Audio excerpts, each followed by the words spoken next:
Hello guys, I am Aneesh. This is our channel. இன்றைக்கி நம்ம என்ன வீடியோ பார்க்க போகிறோன்னா, இப்போது கரண்டில் இந்தியாவை சேர்ந்த ஒரு பொண்ணுக்கு ஏமன் நாட்டில் மரண தண்டனை அறிவிச்சிருக்காங்க. 1 மந்தில் 30 நாளில் அவங்க தூக்கிலிடப்பட வேணும் அப்படின்னு ஒரு பயங்கர ஒரு கான்ட்ரவர்சியான ஒரு பிரச்சனை போயிட்டுருக்கு. அதை பற்றி தான் இன்றைக்கி பேச போகிறோம். யார் இந்த செவிலியர் நிமிஷா பிரியா, அவங்கள பற்றி தான், அவங்க எதுக்காக அவங்களுக்கு தூக்கு தண்டனை கொடுத்துருக்காங்க, மரண தண்டனை எதுக்கு கொடுத்துருக்காங்க, அதை பற்றி தான் இன்டெப்த்தாக இந்த வீடியோவில் நம்ம பார்க்க போகிறோம். அதுலேருந்து அவங்க காப்பாற்றப்பட வாய்ப்பு இருக்கா, அப்படி காப்பாற்றப்பட வாய்ப்பு இருந்தால் அது என்னென்ன வேஸில் அவங்க காப்பாற்றப்படலாம் அப்படிங்கிற ஒரு இதையும் நான் உங்களுக்கு இதில் சொல்கிறேன். இந்த பிரச்சனை என்னென்னு தெரியாமல் இருக்குதுன்னா அது நீங்கள் பாருங்கள். ஷார்ட்டாக நான் உங்களுக்கு எக்ஸ்பிளைன் பண்ணி தரேன்.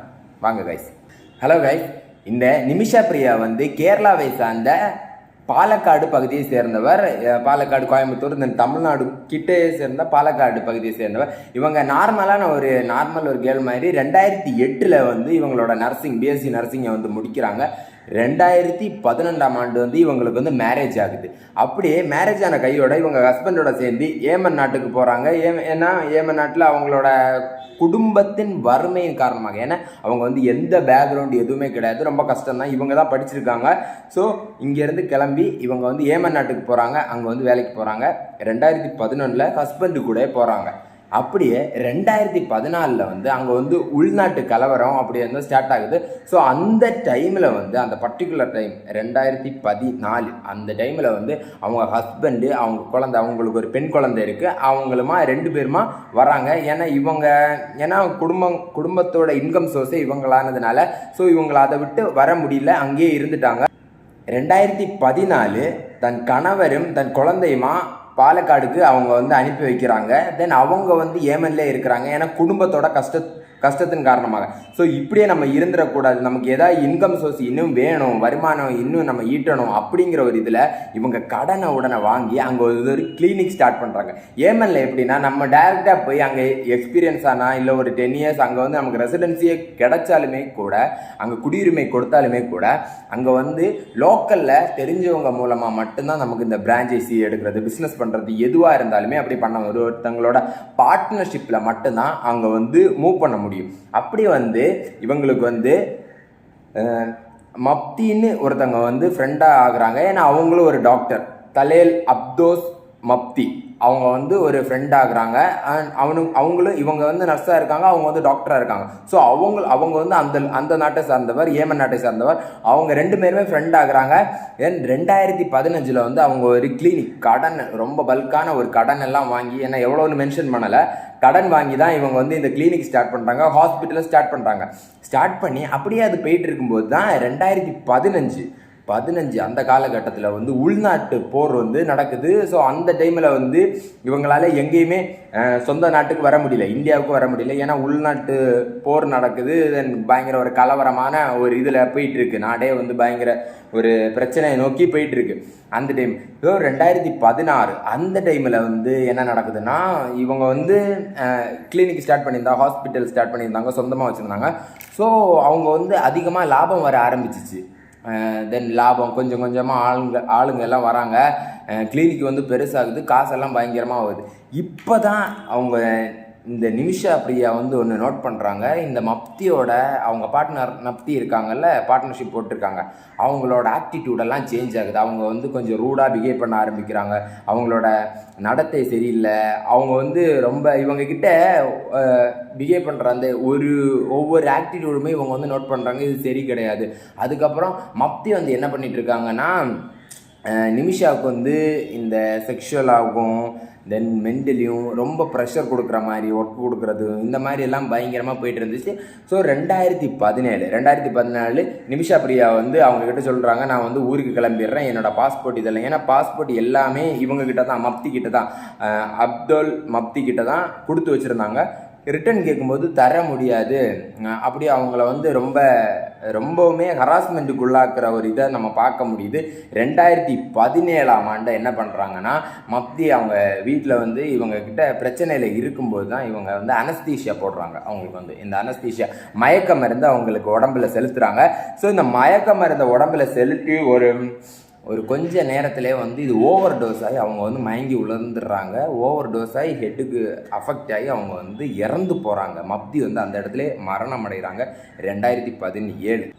2020ஆம் ஆண்டு ஏன்னா அவங்க கைது செய்யப்பட்டு சிறையில் அடைச்சிட்டாங்க. 2017 காலகட்டத்திலே அவங்கள வந்து ஜெயிலுக்கு கைது செஞ்சுட்டாங்க. ஏன்னா இவங்களை கொலை செஞ்சுருக்காங்க அப்படின்னு கேஸ் போட்டு செஞ்சுருக்காங்க. ஆனால் 2020 என்ன நடக்குன்னா அவங்களுக்கு வந்து தூக்கு தண்டனை விதிக்கப்படுறாங்க ஏமன் நாட்டு அதிபர். ஏன்னா அவங்க வந்து டெத் ஆகிட்டாங்க. ஒருத்தங்களை டெத் ஆகிட்டாங்கன்னா ஒருத்தங்களை கொன்னவங்க அவங்களும் இறந்து போனோம். அவங்களுக்கு தூக்கு தண்டனை கொடுத்தாச்சு, அறிவிச்சாச்சு. 2023 வந்து என்னென்னா இந்த டெத்தை வந்து இவங்களுக்கு தூக்கு தண்டனை கொடுத்ததை வந்து கன்ஃபார்ம் பண்ணுறாங்க. உறுதியாக தூக்கு தண்டனை நாங்கள் கொடுக்க போகிறோம் அப்படின்னு. ஆனால் இப்போ 2025 இப்போ இருக்கிற சிச்சுவேஷனில் இப்போ இருக்கிற ஏமன் அதிபர் என்ன சொல்லியிருக்காங்கன்னா இந்த 1 மந்த்துக்குள்ளே 30 நாளுக்குள்ளே அவங்களுக்கு வந்து தூக்கு தண்டனை நிறைவேற்றப்பட வேண்டும் அப்படின்னு.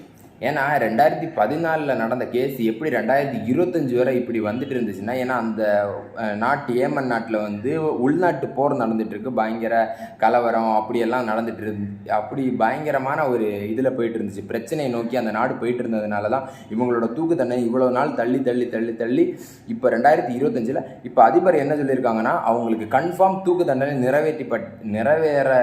நிறைவேற்றப்பட்டு ஆக வேண்டும் அப்படின்னு. இந்த நிமிஷா பிரியாவை வந்து நம்ம பார்த்தோன்னா இவங்க பேக்ரவுண்ட் எந்த பேக்ரவுண்டுமே கிடையாது. இவங்க ஹஸ்பண்ட் வந்து ஒரு டாக்ஸி டிரைவர், அவங்க அம்மா எல்லாருமே வந்து ஒரு ரூரலான ஒரு இடத்துலேருந்து வரவங்க, ரொம்பவுமே கஷ்டப்படுற ஒரு ஃபேமிலி. இதில் இருந்து இவங்களுக்கு கொடுத்துருக்க இந்த தூக்கு தண்டனை படி இப்போ ஒவ்வொரு நாட்டை பொறுத்த வரைக்கும் ஒவ்வொரு சட்டங்கள் இருக்கும். நம்ம இந்தியாவை பொறுத்த வரைக்கும் ஒரு மாதிரியான சட்டங்கள் இருக்கும். ஒவ்வொரு நாட்டிலையும் ஒவ்வொரு விதமான சட்டங்கள் அந்த நாட்டு அரசாங்கம் வந்து ஏற்படுத்தி வச்சுருப்பாங்க. அப்படி இந்த தூக்கு தண்டனை விதிக்கப்பட்ட ஒரு கைதிக்கு ஏமன் நாட்டில் வந்து அவங்க தப்பிக்கிறதுக்கான வழி என்னென்னா பிளட் மணி. அப்படின்னா நம்மளால் கொலை செய்யப்பட்டவங்க பாதிக்கப்பட்டவங்களோட குடும்பத்துக்கிட்ட நம்ம டைரெக்டாக போய் பேசி இந்த காம்பன்சேஷன் மாதிரி, இப்போ வந்து ஒரு உயிரிழப்பு எங்கள் சைடில் நடந்திருக்கு, அதனால எங்களுக்கு நீங்கள் ஒரு 10 லட்ச ரூபா கொடுங்க, கேஸை நாங்கள் வாபஸ் வாங்கிக்கிறோம், அந்த மாதிரி பிளட் மணிங்கிற ஒரு ஆப்ஷனை வந்து முன்னாடி வைக்கிறாங்க. அப்படின்னா அதுக்குமே பயங்கர செலவாகும். ஏன்னா நம்ம வந்து டேரெக்டாக அங்கே இருக்கிற லோக்கல்ஸ் ஆளுங்கக்கிட்ட டேரெக்டாக போய் நம்ம வந்து பேச முடியாது. அது வந்து இன்னுமே பயங்கரமான ஒரு பிரச்சனையை தூண்டும். அப்படிங்கிற ஒரு அட்வொகேட்ஸை நம்ம டேரெக்டாக பார்த்து பேசி தென் அவங்களுக்கு ஒரு ஃபீஸ் பே பண்ணணும். அதுக்கப்புறம் அங்கேருந்து லோக்கல் அந்த பாதிக்கப்பட்டவங்களோட ஃபேமிலியை போய் பார்த்து பேசணும். அவங்க காம்பன்சேஷன் எவ்வளோ கேட்குறாங்க அப்படின்னு தெரியாது. அதுவுமே எல்லாம் கொடுத்து எல்லாம் செட்டில் பண்ணதுக்கப்புறம் தான் இதுலேருந்து இவங்களுக்கு அப்படி பண்ணால் மட்டும்தான் இவங்களுக்கு தூக்கு தண்டனை வந்து தென் மாற்றப்படும். அதுதான் இவங்களோட கடைசி வாய்ப்பு. இப்படி அவங்க ஃபேமிலி சைடுலேருந்து எவ்வளோ கேட்டிருக்காங்கன்னா 70 லட்சத்துக்கிட்ட ஐஎன்ஆரில் வந்து நம்ம இந்தியன் மணியில் வந்து 70 லட்சத்துக்கிட்ட அவங்க சைட்லேருந்து அவங்க ஏமன் நாட்டிலேருந்து இந்த மப்தி ஃபேமிலி வந்து இவங்கக்கிட்ட கேட்டிருக்காங்க. நிமிஷா பிரியா ஃபேமிலி கிட்ட கேட்டிருக்காங்க. அந்த பேச்சுவார்த்தை ஏன்னா உள்நாட்டு போர் இப்போவுமே அங்கே நடந்துட்டு இருக்கு. ஏமனில் வந்து ஒரு பதட்டமான சூழ்நிலை காரணமாக பேச்சுவார்த்தை இது வரைக்குமே நடக்கலை, ரொம்பவுமே தள்ளி போயிட்டு இருந்துச்சு. ஸோ தொடர்ந்து இப்போ வந்து 1 மந்த் தான் டைம் இருக்குது, ஒரு 30 நாள் கிட்ட தான் டைமு, 2 நாள் கிட்ட போயிடுச்சு, 28 நாள் கிட்ட தான் இருக்குது. இவங்க அம்மா வந்து இந்தியாவோட சப்போர்ட், எம்பசி இதனோட சப்போர்ட் மூலமாக அங்கே ஏமன் நாட்டில் போயிருக்காங்க. இவங்க பேச்சுவார்த்தை நடத்துறதுக்கான எல்லா ஏற்பாடுமே செஞ்சுட்டு இருக்காங்க, கவர்மெண்ட் சைட்லேருந்து செஞ்சுட்டு இருக்காங்க.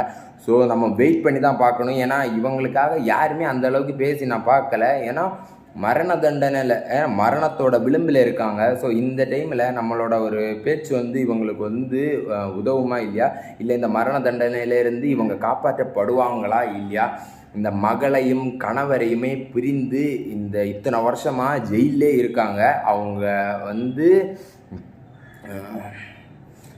காப்பாற்றப்படுவாரா, இதுதான் எல்லாரோட ஒரு கேள்வியாகவும் இருக்குது. ஏன்னா நம்ம அந்த குடும்பத்துக்காக வந்து தென் ப்ரேயர் பண்ணிக்கலாம், அவங்க வந்து காப்பாற்றப்பட வேண்டும். ஸோ நம்மளால் என்னெல்லாம் ஹெல்ப் பண்ண முடியுமோ அந்த வகையில் எல்லாருமே சப்போர்ட் பண்ணுங்கள். தென் இன்னும் ஒரு டாப்பிக்குமா நம்ம வந்து நெக்ஸ்ட் வீடியோவில் பார்ப்போம். ஸோ தொடர்ந்து நம்ம சேனலை வந்து சப்ஸ்கிரைப் பண்ணிக்கோங்க. Bye guys.